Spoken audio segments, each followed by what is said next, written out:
Welcome back to Treasures from the Purans, a treasure chest of fascinating stories from the Puran genre of Indian literature.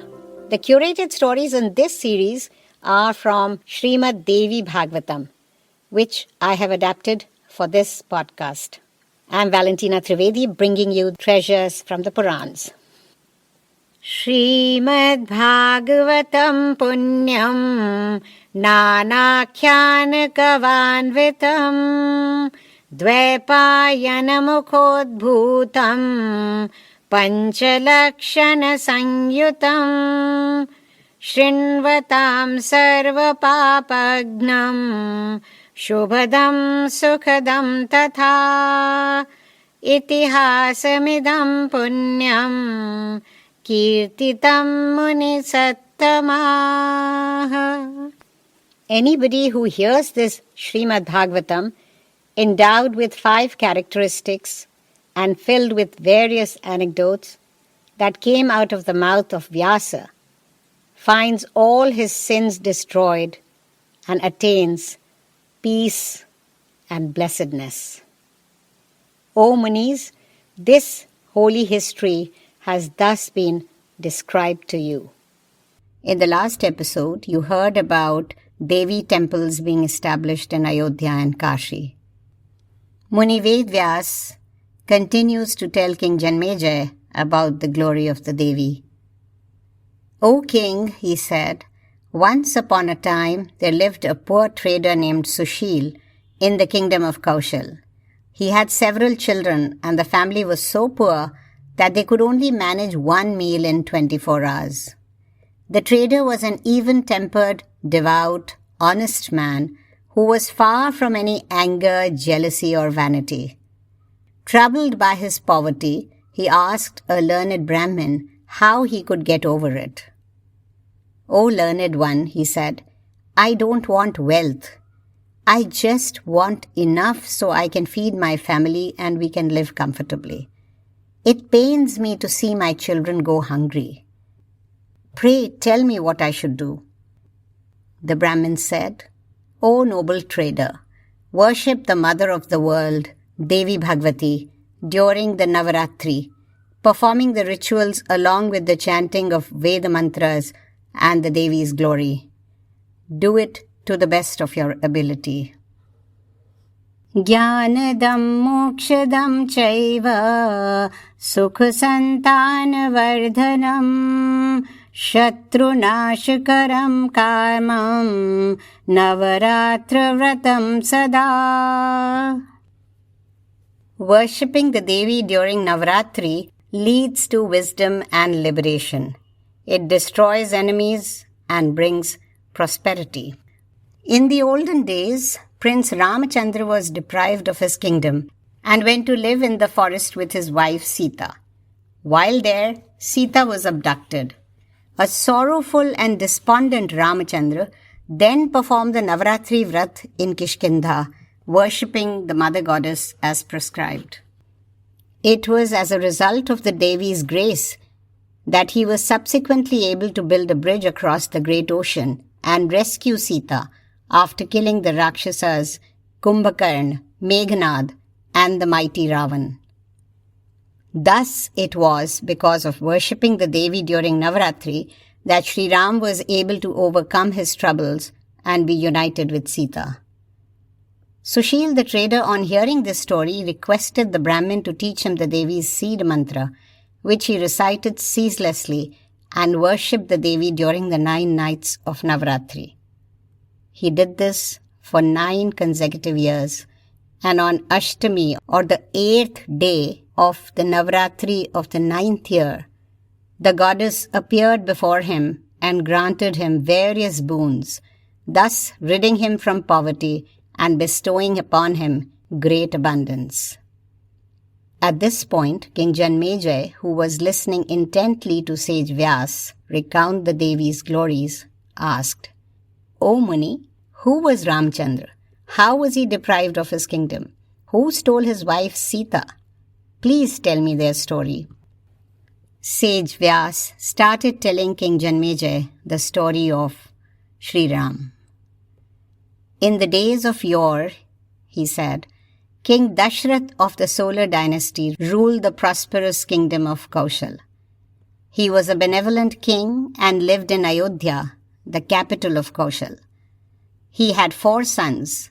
Ram was the son of Queen Kaushalya, Bharat was the son of Queen Kaikeyi, and Lakshman and Shatrughan were the sons of Queen Sumitra. Apart from their other studies, they were trained in archery right from a young age. When they were still quite young, sage Vishwamitra arrived in King Dashrath's court with a request. The sage lived in the forest and needed protection from the Rakshasas wandering in the forest, who would barge in at will and disrupt sacred ceremonies, thus disturbing the peace of his hermitage. He requested the king to send the eldest prince, 16-year-old Ram, to protect his hermitage from these unwanted attacks. At his father's command, Prince Ram, accompanied by his brother Lakshman, accompanied sage Vishwamitra. While in the forest, Ram killed the Rakshasi Taraka and the Rakshas Subahu, while driving the night wanderer Marich very far away after having made him senseless. Thus, he fulfilled the sage's need. Later, together with the sage and Lakshman, he left for the kingdom of Mithila. On the way, they stopped at the ashram of sage Gautam. Sage Gautam was married to Ahilya, who was created by Brahma as the most beautiful woman. Enticed by her beauty, Indra, the king of the Devas, came to the ashram in the guise of sage Gautam when the sage was away and seduced Ahilya. When sage Gautam learnt of this, he cursed both Indra and Ahilya, turning Ahilya into a rock. During the visit, Sri Ram touched the rock gently with his foot, delivering Ahilya of the curse and returning her to her human form. Continuing on their way, Ram, Lakshman and sage Vishwamitra arrived in Videhanagar, the capital of Mithila, where there was excitement about Princess Sita's marriage. Her father, King Janak, had declared that the person who breaks the bow of Shiva is the one who will marry Vaidehi or Sita. Prince Ram broke the bow and was thus married to Sita. The weddings of all 4 brothers were performed in Mithila. Lakshman married King Janak's daughter Urmila. Bharat and Shatrughan married Mandavi and Shrutkirti, respectively, the 2 daughters of Kushdhwaj. All the princes returned to Ayodhya with their brides, and soon after, King Dashrath announced the coronation of Ram as the king of Kaushal. But the wheel of cause and effect was moving silently. Prince Bharat's mother, Queen Kaikeyi, had a trusted maid, Manthara, who had known Kaikeyi since her childhood. Manthara reminded the queen of the 2 boons Dashrath had given her when she had once saved his life in a celestial battle.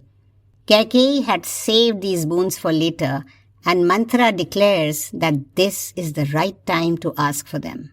She advises Kaikeyi to discard her ornaments and lie weeping in her room.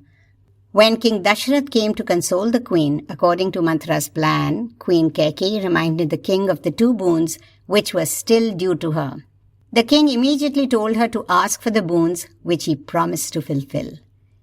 But the boons that Kaikeyi asked for hit him like a bolt of lightning. The first boon was that Bharat be made the king instead of Ram, and the second boon was that Ram be exiled to the forest for 14 years. Manthara had thought that the 14-year banishment would be long enough for Bharat to consolidate his position as the king of Kaushal and weave his way into people's hearts.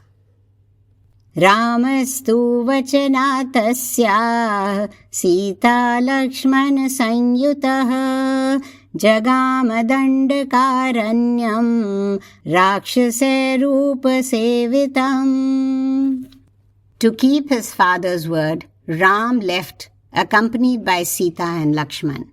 They went to the Dandak forest, which was frequented by Rakshasas or demons. A shocked and much aggrieved Dashrath was heartbroken to see Ram remove his fine ornaments and clothes and leave for the forest, dressed as a hermit. Bharat was away visiting his maternal grandparents, so he only got to know of these developments much later. He was livid and refused to sit on the throne of Ayodhya and went to the forest to convince Ram to return. When Ram refused to return before the stipulated period of 14 years, Bharat returned with Ram's sandals and, placing them on the throne, ruled the kingdom on behalf of his eldest brother. Meanwhile, a heartbroken Dashrath could never recover from the grief of sending Ram to the forest.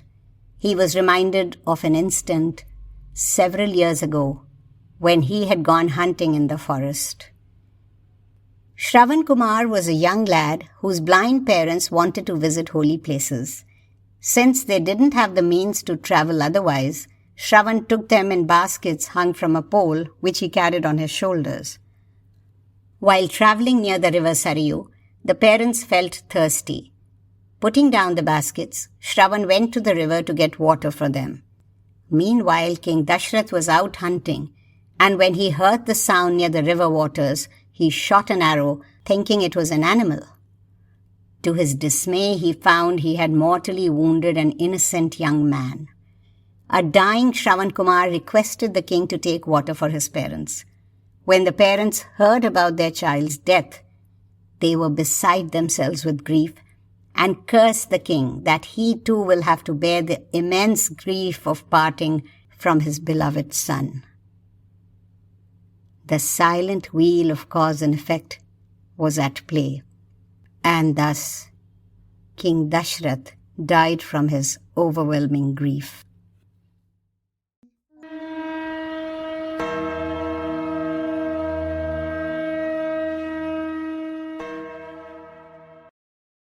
Dear listeners, if you have any feedback or suggestions, you can write to me at valentinatrivedi@myyahoo.com.